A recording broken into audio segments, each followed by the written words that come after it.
Irjen Ferdy Sambo pembunuh Brigadir J makin terjepit. Luhut Panjaitan, tidak ada urusan backing. Selama proses penyidikan yang dilakukan, Barreskrim Polri telah menetapkan 4 orang tersangka dengan peran dan persangkaan masing-masing tersangka sebagai berikut. Barada RE telah melakukan penembakan terhadap korban. Tersangka RL turut membantu dan menyaksikan penembakan korban. KM turut membantu dan menyaksikan penembakan terhadap korban. Saya pastikan kita betul-betul tidak mau main-main ini. Ini masalah kemanusiaan. Jangan nyawa orang kita mainkan bikin uang. Pak, copot Pak, nonaktifkan, pecat, dan pidanakan semua oknum-oknum yang cuma segelintir itu, ya kan? Semuanya tahan semua Pak. Apalagi orang-orang yang di awal kasih berita yang berbeda dengan keterangan Kapolri Pak. Tuh Pak, usut Pak, periksa tuh orang-orangnya tuh. Kompolnas, Komnas HAM, periksa semua Pak, periksa. Jadi nanti yang teman-teman suka juga ngeritik, silakan. Nanti kita ajak Zoom call, lihat bagaimana proses pengambilan keputusan itu. Ya, bagaimana mengeksekusinya, satu hal lagi. Dan bagaimana ngawasinya. Hei, Anda itu wakil rakyat. Anda tahu apa yang terjadi pada rakyat. Anda bisa baca Twitter, Anda bisa lihat Facebook, Anda bisa lihat YouTube. Rakyat semuanya bersuara. Rakyat menginginkan adanya pengungkapan dari kejanggalan-kejanggalan, dan itu ternyata benar, terbukti janggalnya benar. Jadi semuanya itu harus diseret juga, dicopot juga, nggak peduli, tanpa pandang bulu, nggak peduli dia itu bintang 1, 2, 3, 4, 5, 6, 7. Kalau terkait dan terikat dengan pelanggaran hukum, seret dan buktikan pertanggungjawaban, komitmen, transparansi, dan presisi dari Pak Kapolri Listio Sigit Prabowo.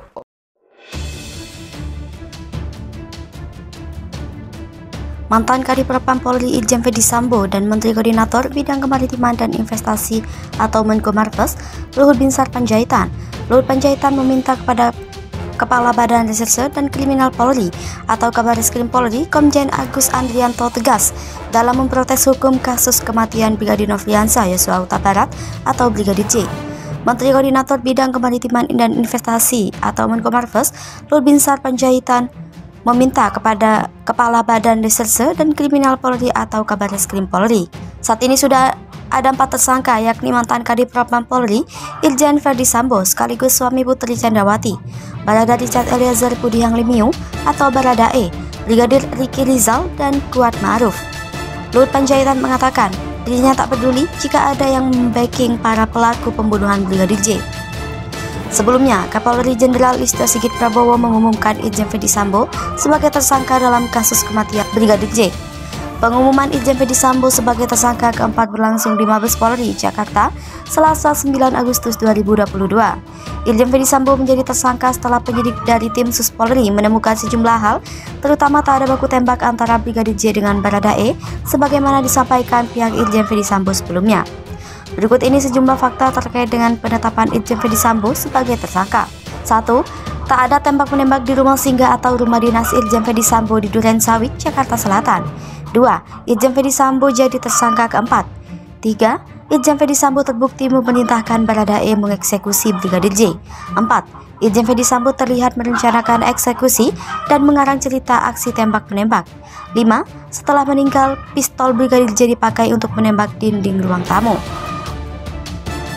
6. Irjen Ferdy Sambo kini diisolasi khusus di tahanan Makobrimob dan tak bisa dijenguk. 7. Hingga Selasa 9 Agustus 2022, sudah ada 31 personil polisi dari Mabes Polda Metro Jaya dan Polres Metro Jaya diduga melanggar etik dalam kasus ini. Dari 56 orang jadi saksi yang diperiksa sejak 12 Juli 2022. 8. Ada 3 unit CCTV dan 8 unit smartphone dari para tersangka, korban, dan saksi. Inspektorat Khusus Polri akan mendalami pemerintah tersangka Irjen Ferdy Sambo kepada 31 polisi yang diduga melanggar kode etik profesi Polri dengan memeriksa satu persatu anggota Polri tersebut. Irjen Jadi Prasetyo menjelaskan, Irsus akan meminta satu persatu puluhan Polri terduga pelaku pelanggaran etik terutama terkait peranannya dalam kasus pembunuhan Brigadir J tersebut. Dengan demikian, perintah yang diberikan Irjen Ferdy Sambo kepada masing-masing oknum polisi tersebut dapat diketahui. Polri menegaskan bahwa peristiwa yang sebenarnya adalah pembunuhan terhadap Brigadir J. Inspektur Pengawasan Umum Polri Komjen Agung Budi Marioto juga mengungkapkan ada 56 personil polisi yang diperiksa secara khusus terkait kode etik dalam kasus pembunuhan Brigadir J. Lebih lanjut, dari total 31 personil yang diduga melanggar pelanggaran etik, sebanyak 11 personil telah dilakukan penempatan khusus di Makobrimob Polri. Dalam kesempatan yang sama, Kapolri Jenderal Listio Sigit Prabowo mengungkapkan 11 personil yang diduga melanggar etik tersendiri dari seorang Jenderal Bintang 2, 2 Jenderal Bintang 1, 2 Komisaris Besar, 3 Ajun Komisaris Besar Polisi, 2 Komisaris Polisi, dan 1 Ajun Komisaris Polisi. Kuasa hukum Baradae Muhammad Burhanuddin bongkar fakta terkait tuduhan pelecehan ke Brigadir J yang dilayangkan oleh Putri Chandrawati, istri Irjen Verdi Sambo. Kuasa hukum Baradae ungkap kebohongan Putri Chandrawati soal pelecehan Brigadir J di lantai 2 rumah dinas Irjen Verdi Sambo. Baradae juga telah berkata jujur ke Baharudin terkait kronologi tewasnya Brigadir J. Burhanuddin juga menyebut kalau istri Irjen Verdi Sambo, Putri Chandrawati, telah menangis sejak perjalanan dari Magelang. Burhanuddin mengungkapkan Putri mulai menangis sejak dari rumah yang berada di Magelang. Namun terkait apakah rumah yang dimaksud rumah pribadi atau rumah dinas, Burhanuddin tak menjelaskan secara detail. Burhanuddin mengatakan hal ini didapatnya dari pengakuan Baradae. Selain itu, Burhanuddin mengungkapkan tidak ada pelecehan yang dialami oleh Putri Chandrawati di rumah dinas Duren 3 Jakarta Selatan berdasarkan pengakuan Baradae. Rekaman CCTV di beberapa titik menunjukkan aktivitas Brigadir J sebelum dibunuh Baradae atas perintah Irjen Verdi Sambo. Burhanuddin juga menceritakan peristiwa di rumah dinas Irjen Verdi Sambo, di mana Baradae disebutnya sebagai penembak pertama kepada Brigadir J. Selain itu, dirinya juga menyebut menurut pengakuan Baradae, Brigadir J tidak dianiaya terlebih dahulu sebelum ditembak.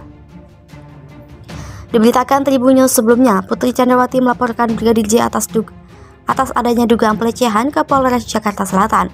Hal ini disampaikan oleh Kapolres Jakarta Selatan nonaktif Kombes Pol Budi Herdi Susianto pada 12 Juli 2022. Kemudian laporan ini pun naik ke penyidikan dan dilimpahkan ke Polda Metro Jaya, sehingga diartikan bahwa pihak kepolisian menemukan adanya unsur pidana soal laporan Putri Chandrawati, sementara pasal yang disangkakan kepada Brigadir J masih sama, yakni pasal 335 KUHP dan 289 KUHP. Seiring berjalannya waktu, Barreskrim Polri mengambil alih kasus ini. Hal ini disampaikan Irjen Dedi Prasetyo pada 31 Juli 2022. Dedi mengklaim ditariknya kasus dugaan pelecehan seksual oleh penyidik Barreskrim Polri itu lantaran pertimbangan efektivitas dan efisiensi dalam penanganan kasusnya. Hanya saja, katanya penyidik dari Polres Jaksel dan Polda Metro Jaya masih dilibatkan dalam laporan dugaan pelecehan seksual ini. Kabar Reskrim Polri Komjen Pol Agus Andrianto mengatakan, kecil kemungkinan adanya pelecehan seksual terhadap Putri Chandrawati yang dilakukan oleh Brigadir J. Menurutnya, lantaran pasal yang disangkakan terhadap 4 tersangka yaitu Baradae, Brigadir RR, KM, dan Irjen Verdi Sambo adalah pasal 340 KUHP tentang pembunuhan berencana.